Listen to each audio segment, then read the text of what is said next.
Disable lock screen notification. Go to your phone settings.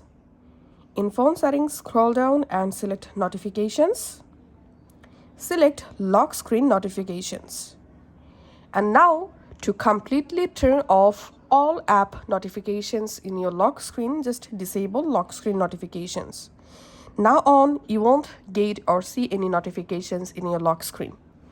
Or you can just enable or disable any specific app lock screen notification. To do that, here select the settings next to show content. And now, for example, I don't want to get any message notification in my lock screen, so I'm just turning off messages from this list. Also, I don't want any notification from my gallery app in my lock screen, so I'm just turning off gallery.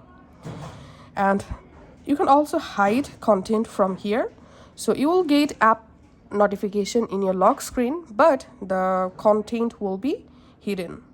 So that's how you can do it. Thank you.